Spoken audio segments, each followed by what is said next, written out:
pretty heavy hitter. She does most people are getting from her. If they're not getting from her, somebody getting from her. And then, you know, she's pretty top of the pyramid. About 20-some years. She sourced from Fiji, or where she got her stuff from? Fiji and all the other islands. But the micro there started. Here we go. We're in there. Yeah. Well, hello everybody. I guess I'm not sure. My first real podcast. Got a pro on today. Wow. It's Charles from the Kava and Kettlebells podcast. So we're just talking everything Kava. Let's do it, man. But yeah, I mean, I don't mind giving a shout out in public, but Rachel's got the goods, man. She's my Kava Connect. Well, I'm trying it right now, man. That definitely is that. Gene's from that was this one's down. No, what is that today? It's Headhunter. Oh, Headhunter. So that's a Headhunter. Yeah, Solomon Island, I believe. Yes, that's good. So, well, Bula, dude. Welcome to the what we called Bula Tulum Radio, but now we're calling it BTR Tulum for trademark purposes. I like that. It's creative, man. And you know, dude, like, hey, bro. Awesome, man. I'm just I'm happy to come down and actually meet you in person, man. Yeah, we connected a while back, dude. Yeah, that was cool. That was really cool, actually. It was, man. Bula Babes Jess did a shout out on your show about my Tulum bar, which was, I've been getting a lot of mileage out of that. I just straight up tell people we're the #1 in the world, you know. And, you know, I ended up being I met Jess at KavaCon. Okay. So a couple months back in Orlando was the first KavaCon. Yeah, I heard about that. And it was cool, man. Like, we went out there and it was a one-day event, you know, kind of. Like, there's like a thing the night before, but then like the expo that day, like you had like vendors come out there, kava bars, a lot of people for like the Orlando community. You know, we went out there, had a booth. Bula Babes were there, so Jess was there, got to meet her. Yeah, she's a sweetheart. Yeah, she is very cool, man. Their whole crew is really cool, actually. I haven't met anybody bad through that gang at all. No, and I know they were out there and they were doing some stuff, I think, with White Rabbit. So they had, you know, they were had like the White Rabbit seltzers out there for the kratom and all that. But no, it was cool, man. And you know, it's just cool, like, seeing everyone that you know through social media and podcasted with before stuff, and you get to meet them in person. I bet. And then my good homie Brandon, who's a business partner with me, and worked together. He came out for that too. So it's cool, man. Just having like all that community, and just seeing everyone come out. Cause like this is the first like Kava thing. Right. The KavaCon is the very first big one, right? Or at all. Just like they have first time Champs is Kratom, and then KavaCon is that was it. That's all we got, right? And that's funny, man. You mentioned that, dude, because we I think we're gonna go up to the Champs in Fort Lauderdale in November. And that's like turned into like all kratom. So like everyone, I think, you know, it used to be like, you know, cannabis and smoke. Now it's just straight kratom. And now it's like you have the vendors. I was looking at the thing, and like, kratom. Nice. So. Nice. Well, I mean, it's cool. It's a pretty powerful plant. It definitely deserves a showcase on its own as well, I think. Absolutely. You know. So, but tell me, so I mean, with you guys do the mostly over the phone stuff, right? With your podcast, so. Well, do you get out and travel and take the show on the road, or they come to you like you said the other guy did, or? Yeah, so in January we launched the YouTube, right? Because everyone was like, you guys gotta go on YouTube. You know, like, to be honest, man, like when we started 2022, right? And when we lived in Alabama, and like no shit, Heidi and I were just doing the podcast in our closet, like with our mics and everything. And we'd just be sitting there chilling, talking. And then when we have like guests on the show, we used to do like, you know, through the phone and everything like that. And then as the podcast kept on growing and growing, and we had more people reaching out to do the podcast and stuff, and everyone's like, hey, like, you should probably go on YouTube because people like want to see it, you know. So was it all just audio? Was on the Spotify was just audio? It was all audio, man. Okay. So like we have built up, you know, a really big following on Spotify. You know, it took a bit, but like, Spotify is still our main source. Like Spotify's still like exponentially growing. Right, nice. You know, like everything's like YouTube's steadily growing, you know, iTunes, but Spotify's been like the. That's cool, and you know the general public hasn't even found out about this stuff. In my opinion, this is still underground. Is what I call it. Both. So whenever they do kind of come around, which is happening, like it's on the precipice of getting crazy about it. And then you guys are right there with already good following. It's good too. I mean, I've listened to quite a few shows, and you guys definitely go in with a nice level head. You're very it seems like you don't have any which way you're trying to flow the conversation for, even if it's just like, let's look at the facts, let's look at the people. Yeah, at the end of the day, dude, like Heidi and I, we have no agenda. And I say this to people all the time because people always, like, what are you selling or how are you making money? Like, bro, I do not we do not make money off the podcast, and we're not beholden to any companies. You know, we'll try products. Like, to be transparent, companies will send us products. Sure, right? Absolutely. In exchange for a review, but we don't partner with brands or anything like that. Or when we do, people will see us like, you know, we put out coupon codes for brands. We take none back. That discount only goes to the customer. So we are fully transparent in the fact, like, bro, like, it's literally just Heidi and I doing our thing. And our whole thing to start this podcast was, you know, we wanted to get out the word about, you know, Kava, botanicals, kratom, and, you know, to help people get off of alcohol and show that there's this other world of botanicals that people can use to feel good. And also, we want to be a platform so brands, Kava bars could come on and share their story and have a voice. Right. Because again, there was nothing out there. There's no podcast, right? Yeah, and it is with the way that advertising is so limited for this world. I mean, where it's just all these gray area and just block. You have to have something organic like that to even get. I mean, word of mouth is the best friend of every Kava bar owner out there. You know, or any product line for that matter too. I mean, you just can't do anything else. And for a lot of these brands, they're constantly, you know, shadow banned on social. They can't promote on social media because the word kratom. And we fight it all the time, man. We usually get shadow banned about every other month. Instagram will, you know, slap us and for about. What do they do with you? Like with me and the Bula Tulum one, you would have to spell out the name all the way to the finish before it would populate.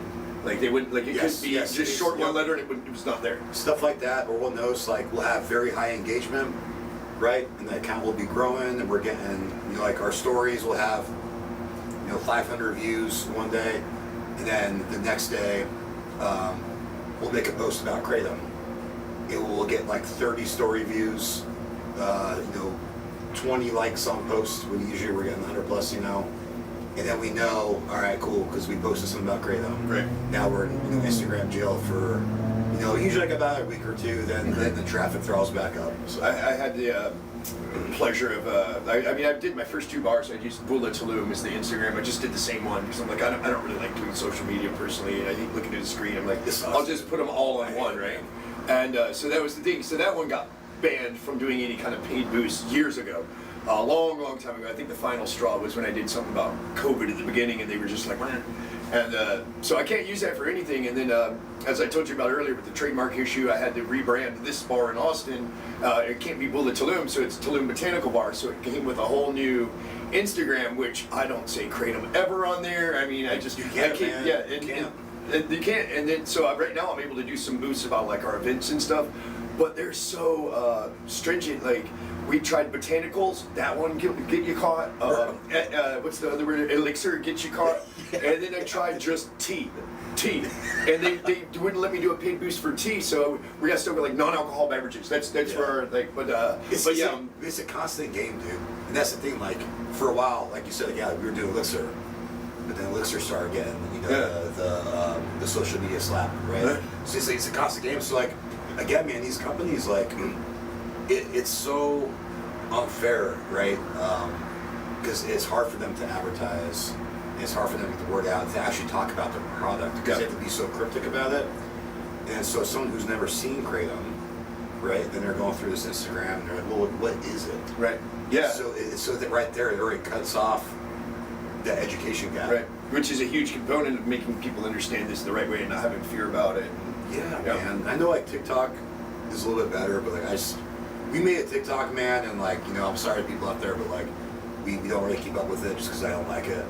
I do like Instagram and, you know, our podcast and YouTube, you know, has kicked off. You know, we're almost at 5,000 subscribers on YouTube. Yeah, which is, I think I might be my only. This is the beginning right here. Yeah, ground zero, baby. I like it. But it's fun, man. I think I saw this room, and it's like this. Before I got this little air conditioning in here, this was just a sweat box. I'm like, okay, greenhouse. I'll grow kratom trees up here. It'll be like an experiential thing because I'm growing this stuff. And then just something clicked in my head. I'm like, no. This is a podcast studio, recording studio. Because we got our stage right there. I like it. So we actually record the bands. We'll give them a demo and stuff like that. Because we can't afford really good live music yet. So, all right, give them a demo. You know, they'd probably rather have that than a couple $100 anyways. Yeah, so, man. Yeah, I told you, man. But like, super cool. So this is you know, right now I'm in town in Austin for work. And I was out here last year for the same expo. And I went to Square Rut. And then, obviously, man, and I know that you have the bar here, so I was like, well, shit, I go see Jeremiah, man, while I'm in. Yeah, well, welcome back. Yeah, and so the first time we came in, it was at nighttime in the evening, we came down here, and when you're out front, like, that the house, it looks small, right? When you come in, you start walking up this right here. Yeah. I know the people will see, but you start walking up in the patio, and it starts feeling bigger. Yeah. And bigger, and it's all space, and you walk inside, and then it keeps on going back. But you haven't even seen it all. I got another 1,500 square foot behind that you haven't seen yet. And then you go outside, and there's like this massive patio and all stuff, and it's like, then you realize like how much space you have in here. And like we were talking about at the bar before we came in here, how you can have like a spot where people are talking business, a spot where people are maybe doing like sat bath or whatever it is, or yoga. That spot where at the bar people are just can be talking and chilling, man. So I think what you have here is pretty cool, man. I think and we were talking about this, man. I'm surprised in Austin there hasn't been a place like this, really. There's just been there's the right kind of people for sure. It's definitely the right demographic. It comes down to a little bit of that education and just knowledge of it. We're growing pretty quickly, I think. I mean, it's a huge space, so it's a lot to carry, especially a slow season right now. But great reaction. Like, people love it. They're excited about it. They come back. They bring a friend. Yeah. Super positive all across the board. So I think I did well by picking this particular city. And then there's another aspect that I want to lean into, which is kind of your world, I think, and a big reason why I'm going to be checking out a lot more of your podcasts is the biohacking aspect. It's a big culture here. Yes. Maybe even larger than the Kava would be, to be honest with you. So we're turning this bar as it's going to be like a little sneeze guard with like 30 different things, from methylene blue to creatine to whatever lion's meat. Yeah, but I don't want to introduce them willy-nilly. I want to learn them all myself first. Yes. So like this last couple of weeks, I've been working around with shilajit, and I got some functional mushroom blends and just stuff like that, so I can look people in the eye and say, hey, I've tried it, I've overdosed on it intentionally. This is what happens with every scenario. So everything in the bar has been like, dummy tested by me, if you will. Well, I think you're on something, man, because like when you think about biohacking, right? And I know biohacking's a bigger space, and you get back when biohacking was going to start, you had guys like Ben Greenfield, right? His podcast, he's always trying ingredients. Then you have like Dave Asprey, and that guy, Huberman, talking about more like a lot more mainstream, and guys like Rogan, who's here in Austin now. But in the biohacking space, man, things like Kava do so much. Kratom. Now you got mushrooms coming in too. Yeah. And all those guys are kind of here. This is kind of a hub for some of those big names. Yeah. This town is. So. And I think Kava bars, man, they're turning into. I know some people are like, there's a lot of Kava purists out there who are like, a Kava bar should just be a Kava bar. And I think that's great. There could be Kava bars that are just Kava bars, but now you're seeing this evolution of Kava bars to where they're introducing all these new botanicals, Blue Lotus, Damiana, like we have, right? Combining and seeing how these ingredients work together, because a lot of them are synergistic, right? And now we're also seeing, mushrooms like lion's mane, cordyceps, reishi, all that coming to Kava bars and being infused with drinks as well. Yeah. And I tell people all the time, man, like for me, Kava and Kratom are one of my biggest performance enhancers. Okay. And people look at me like, what the fuck are you talking about, man? Like we all know you're on steroids and shit, man. Like, be honest. I'm like, well, no, man. Like Kava, like it helps me recover. Helps my muscles recover. I get good sleep. Kratom, I take that pre-workout. I can push longer, faster. I do 20% more on my bench, 15-20% easier if I've got Kratom. And like, we sponsor a couple of athletes in Mexico. Triathletes doing the Ironman, a guy that's in his 50s, whatever that category is, first place. Yeah, Muay Thai fighters, Eddie Farrell, that's our boy. He's one of the top Muay Thai fighters in his day. I mean, now he's got a whole team down there he's running. But I mean, they just power through stuff with the Kratom. Well, it's insane. And that's something, man. Like I think Chris Jepson, who's owner of New Wave Botanicals, Elixir, Kava Bar down in Houston, was just out Fort Myers, and I'm on the podcast. Yeah. And I was telling him when I first found Kratom, I was researching it. I was like, hold on a second. So it's an alcohol replacement, but then it gives you energy, but then it's relaxing, but then it's for like pain relief, all these things. It's like everything. Yeah. Then you start diving into like all the the veins and the drying process and the alkaloids. And it's like, all right, well then, okay, cool. So like, when I use white Kratom, I get a lot of energy. Red Kratom helps me with like if I'm in pain, or need to sleep.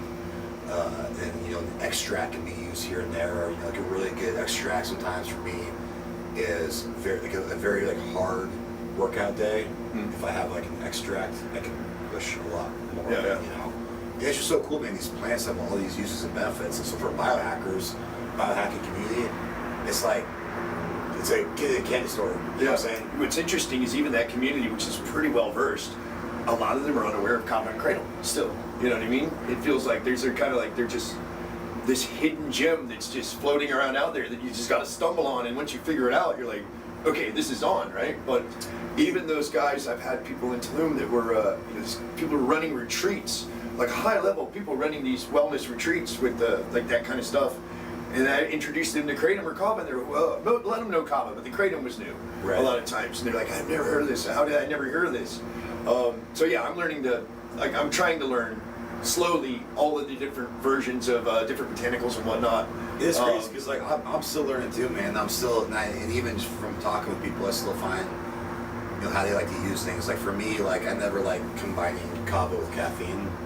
Get like coffee and stuff like that. That's a no for you, the mix. So I never really liked it, but then like I kind of talked to more people, and they're like, well, I like to start my day with Kava and caffeine because I need the energy, so they have like the coffee, but then the Kava has that GABAergic effect in your brain, so it kind of relaxes you, but it kind of takes away those caffeine jitters. It's just like a very smooth sort of focus, right?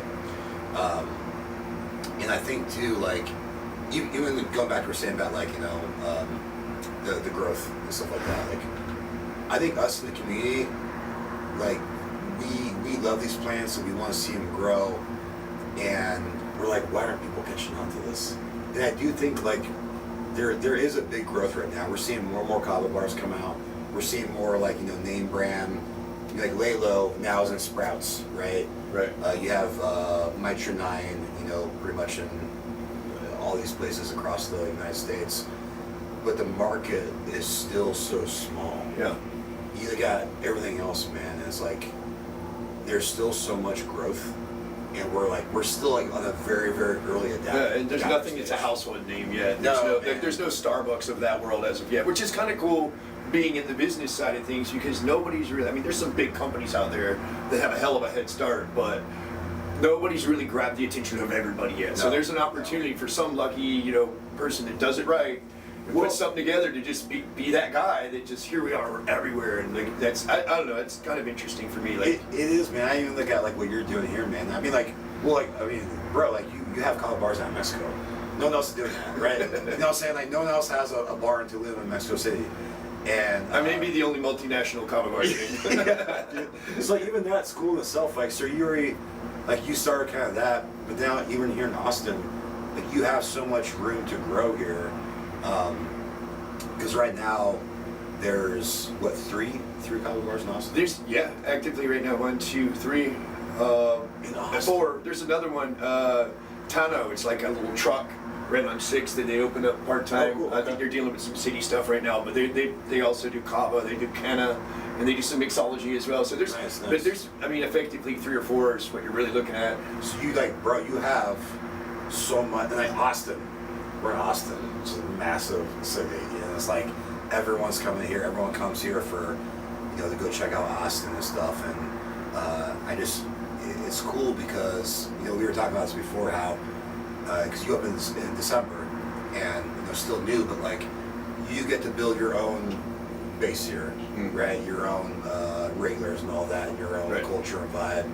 And I know you mentioned potentially doing their location, and again, it's like I'm in Florida, right? So there's a Kava bar on every corner. It's true. It seems like in some spots.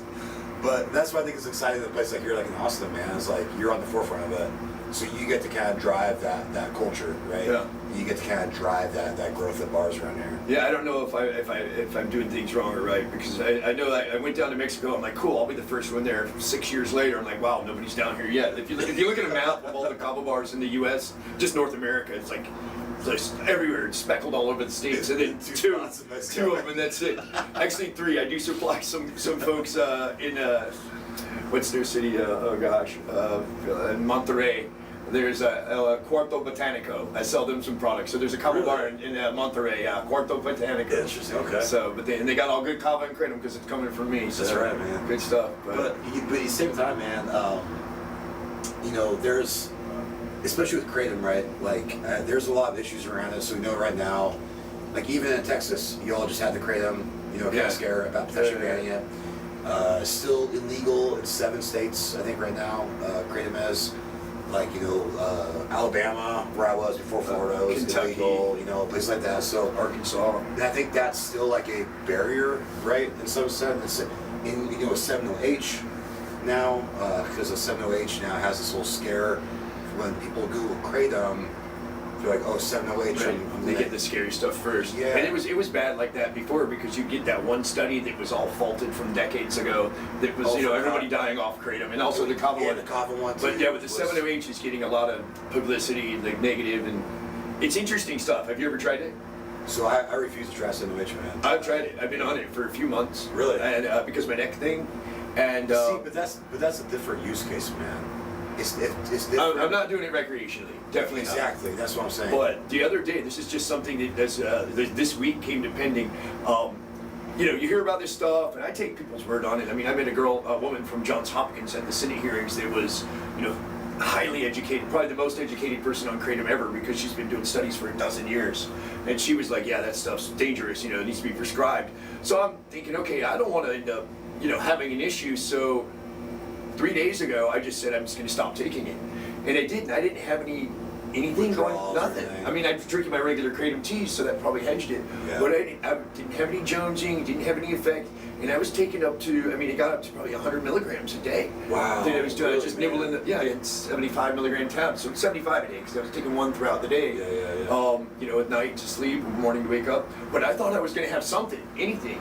You know, and nothing. No withdrawals. No, really, man. But I mean, I know that's probably not the case for everybody. I think it's it's very personal type of thing, so I wouldn't advise everybody to get into it. I tell my people, like, if I'm like, dude, you got to be careful with that stuff. But that's a good anecdotal thing because, you know, even for me, dude, even with like normal kratom, people can still have withdrawals, right? But I think I would if I stopped cold turkey. To be honest, I think I would definitely have a really bad night's sleep for a couple of nights in a row. I guarantee it. And if I know cold turkey. a lot of people have, and you know, but for me personally, like, if I have a kratom for a couple of days, I just don't think about it.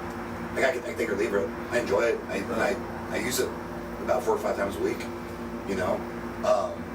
But again, like, I don't think it's bad to use it every day. People drink coffee every day. Yeah. I mean, shit, man. People drink alcohol every day.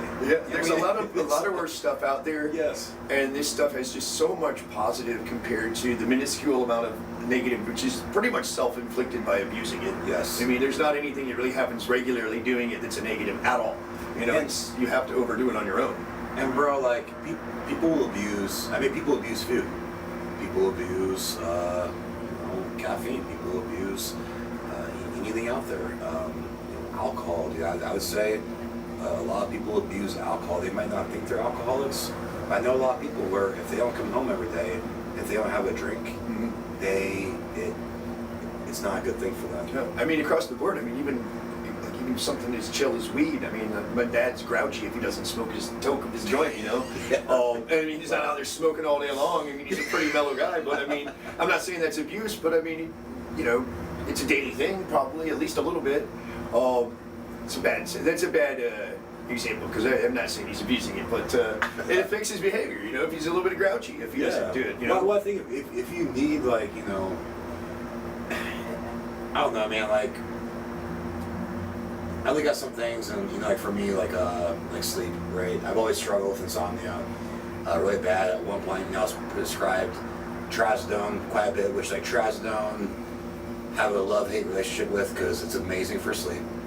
But, you know, trazodone is an old school, kind of like, it's not an SSRI, but it kind of acts like it in a sense. So you kind of build this, like, dependence to it, right? Okay.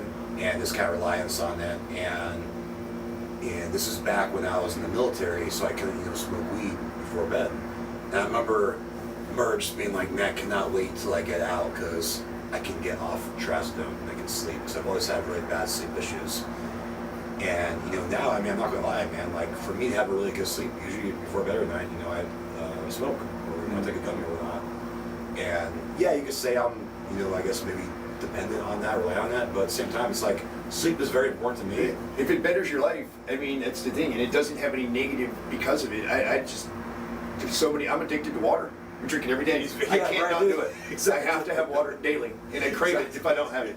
You know what I mean? It's like, so you can say water's addictive? I mean, it's not. It's just part of your life, right? And here's the thing, man. I'd much rather see people using and consuming plants than meds or things. Like again, I always tell people like, and people I know who drink and have to drink, and I'm like, or who don't want to give it up, right? Because they enjoy the social aspect of it, or they enjoy how it makes them feel. And I'm like, you can try kava.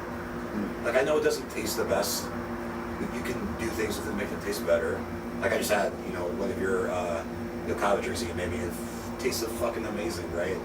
And I told them, it's like, we know alcohol now is linked to 7 cancers directly. Is it really? Yes. I'm not surprised. Like it's now linked to 7 cancers directly. When you have, the studies show now, you have one serving of alcohol before bed, it disrupts your sleep. And so it's like, well, why are you doing that to yourself? Yeah. When there's plants out there, and kava is being studied now for anti-cancer benefits, for PTSD, for all these things. And when you drink kava, it feels good. Yeah. And it sharpens you. Like you're Yes. better off in that moment for it. Like cognitively, physically, it's a positive multiplier all across the board. I mean, bro, it's in my opinion, man, it's a miracle plant, dude. What's that? It's a miracle plant. Yeah, definitely, absolutely. People ask for a side effects. Superfood's not a strong enough word, dude. And I'm telling you right now, there's close to 0 side effects with kava. We know now that the liver stuff is bullshit. That was using adulterated extracts using alcohol, and that was one study that came out. That's been debunked a while ago. Yes, it's been debunked, and for some reason, people still cling on to that study. I don't know why. In the same breath, they're tossing back Advils and ibuprofen and drinking alcohol, which absolutely destroys your liver. And really, the biggest side effect with kava is, for some people, like it can give you like a little upset stomach if you drink too much. Or like dry skin or something like that. If you drink like a ton of it, like it takes a lot to get to there. It's not like normal consumption.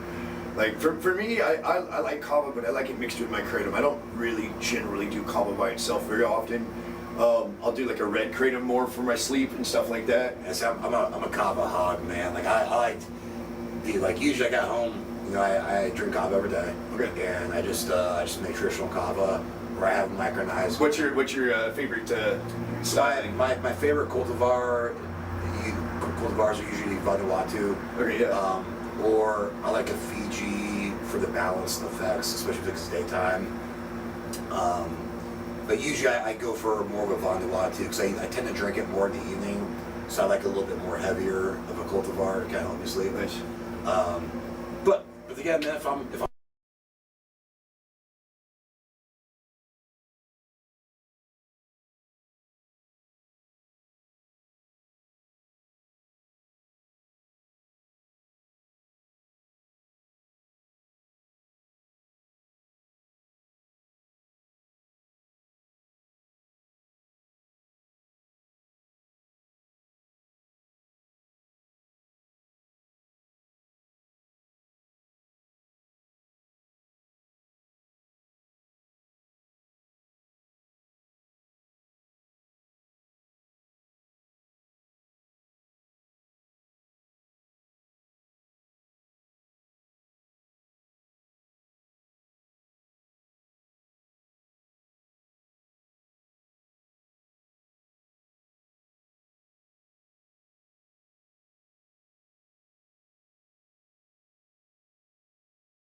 man. Yeah. Still figuring out the podcast, folks, but Man. commercial break. During that period, we'll throw some pictures up there. So. Yeah, it does. I think it does do the recording. You can see the thing going. So there you go. But but you know, it's funny you mentioned the hippie thing, man, and like I always feel like it's kind of like a dichotomy because a lot of times people like I don't consider myself hippie, right? And I don't look like one. There's a lot of things like where I don't fit into that, but I have this like kind of dichotomy of personality where, because like when I grew up, man, I was like the art kid, right? Like in school, like I never played sports. I was always doing art classes. I was always same. Just drawing in the corner real quick. Drawing, doing photography, sculpting. In high school, I took pretty much every single art elective there was. You know, I boxed, right? But for me, that was like almost like an art, right? It's very individualistic. I never, I didn't fit in with like the jocks. I also didn't fit in with like the art kids, because I didn't look like one, right? I was kind of this like muscular dude, and like you looked like a jock. But then I didn't fit with the jocks because I wasn't like I was never like a guy's guy. I was like I didn't watch sports, I didn't like kind of. So I was always kind of like in this like little in between place, man, where. Didn't quite fit in with either crowd, but I kind of like little bits from both. Sure. Yeah, I kind of like that about the Kava community, man, because like, I can go to some bars, man, and there's the people who look like me. But when I start talking to them, they got like, they're not like what you expect, in a way, or you might see someone who like kind of looks like a hippie, but you start talking to them. You have like a lot more interest combined with each other, right? Yeah. So I've been accused of all of my team down in Mexico because I love everybody. Let's be real. I mean, I don't care if you're a human and you're into whatever you're into sincerely. Go for it. It could be the opposite of what I want to do, but if you're passionate about it, that gets me excited, right? So then my team down there and even here kind of kindly points out that I am actually a hippie. I got a medicinal tea bar. I'm starting a tree farm of all things. You are a hippie, bro. And I mean, so it's like on paper. I kind of can't. Yeah, it's gotta fold into. So we'll get some patchouli oil and we're on. That's funny, man. But overall, bro, I mean, like, dude, I'm blessed, man, that I got to come down here, man, and see the bar. Like I said, dude, such a cool spot, man. I really think like you're gonna create something. Very unique here in Austin, man. Nice, thank you. I appreciate that. I think it's gonna be cool to watch you grow, dude. And yeah, man, like now I know when I come to Austin, like. Yeah, when you come, mi casa su casa.